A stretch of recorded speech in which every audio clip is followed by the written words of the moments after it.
David Stokes has been all over this story. He's with the Show Me Institute, Missouri-based think tank, and he is on KCMO 95.7 FM.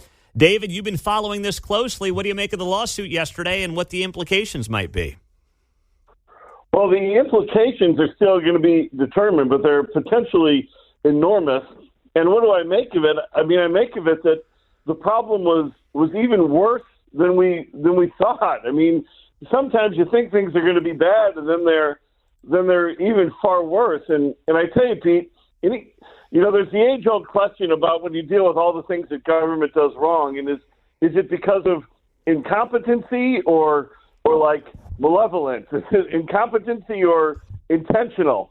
And in most instances, I subscribe to the incompetency theory. But what you've got here is just terrible. Like the Jackson County Assessor's Office couldn't even get the form letters right. I mean, if you read what the audit said and the lawsuit, I mean, they're getting wrong the most basic parts of the assessment process.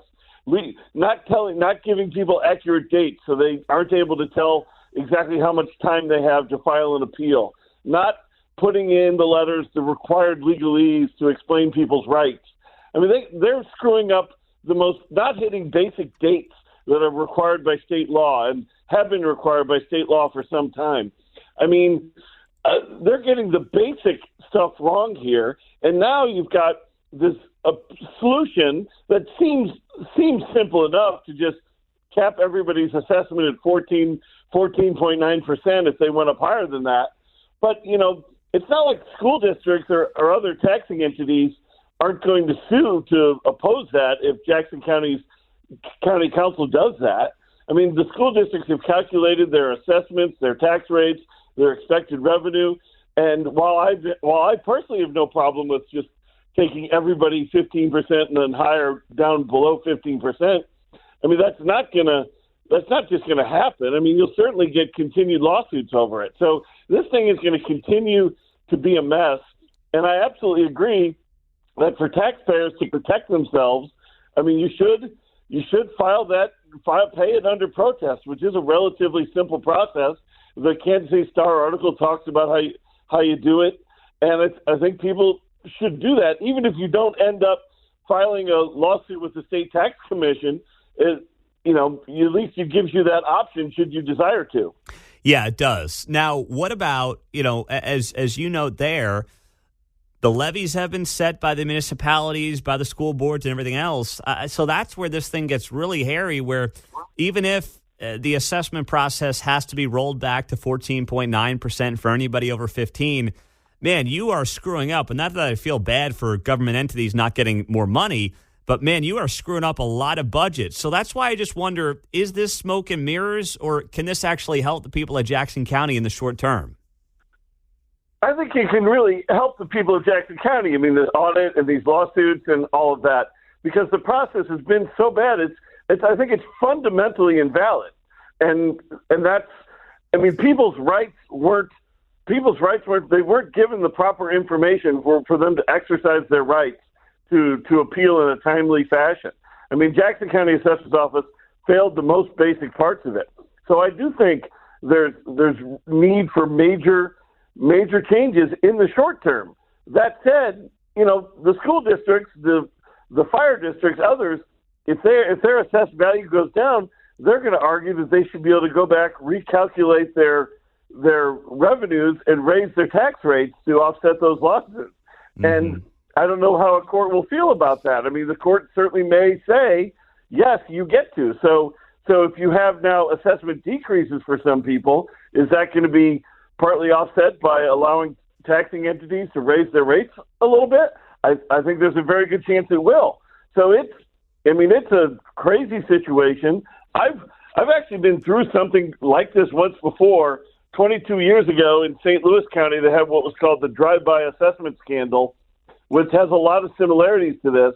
And it's crazy that 22 years later, I'm carefully following the same, very similar thing, even worse in many respects, in Jackson County. But people need to be livid. And the fact that they haven't fired the people responsible for this and don't appear to be doing so is crazy. Back in 2001, lots of people got fired in government for screwing it up in St. Louis.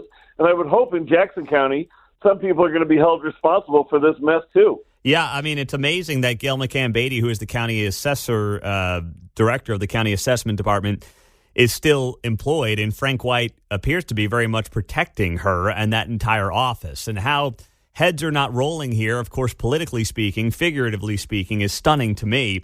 At the very least, getting fired, but heck, I mean, you're getting accusations here from the Attorney General and from the state auditor saying that these people allegedly broke the law. I mean, you or I break the law, we're going to jail. These people break the law, and not only is that not happening, or at least not happening yet, there are no repercussions what to speak of at all, David, and that should be infuriating for every taxpayer in this county. It should be, because I think, look, this is not coming to an end. I mean, maybe it's the line, we're at the end of the beginning here, is the most you could say. I mean, the lawsuits are really going to pile up. I mean, many cities within Jackson County, many, I guess 3 or 4, but large ones have sued the county over the issue. Those cases are going forward. There's many appeals that people are going to pay under protest and file lawsuits with the state tax commission. So there's going to be months, probably years worth of dealing with that. I mean, this is going to go on and on. And while I'm not necessarily convinced that the wrongdoing here is of a criminal nature, they certainly violated many civil laws. And you can't stress enough that they didn't even get the basic stuff right in the Jackson County Assessor's Office. They didn't even get the form letters right. Like, you can't even get the simple stuff right. I mean, how bad did you get the complicated stuff wrong at that point? So this is going to continue to be a mess for some time. And I say this as somebody who has some sympathies with the assessor's office going back to 2019. And what I mean by that is that Jackson County was underassessed. And I've written about this in a series of blog posts at showmeinstitute.org talking about Jackson County assessment issues. And you can just Google David Stokes, Jackson County assessment. That series will come up. If you go back a long time, by this I mean a decade or longer, Jackson County was improperly underassessed. And I get that they had to start really raising assessments in 2019 when the state tax commission said this is enough. I mean, this is erroneous. This is wrong. You need to fix this. So the assessor had a tough job before her, but they could not have gone about it in a worse way. When an assessor completely loses faith with the public, then people don't trust that the system is fair, and that is a real breakdown in how local government operates, and massive change is needed, and that requires, I mean, I don't know how you can let her fix the current mess for a few months, but how you would continue with the assessor and not firing them is crazy. And yes, I think, like St. Louis County did about 15 years ago, it probably is time to start electing the assessor in Jackson County so that you have an assessor who's responsible to the people and only to the people, and not taking orders from the county executive and trying to, run cover for them in certain instances. David Stokes, Show Me Institute. I know you're going to be all over this, David. You're not going to leave us hanging, right? You're going to follow this thing every step of the way.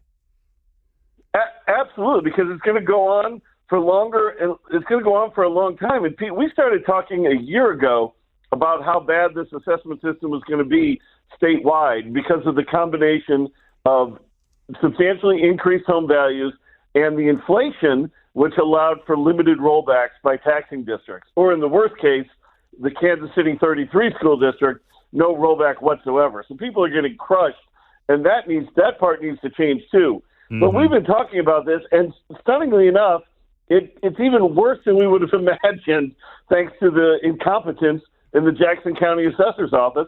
And look, I'm sure that there's assessors around the state have made some mistakes too, but nothing anywhere near this bad. No way. David Stokes. Hey, we'll talk to you soon, David. Thanks for the time. Always pleasure, Pete. Thank you, and have a great Christmas. You as well, my friend. Merry Christmas. David Stokes with the Show Me Institute.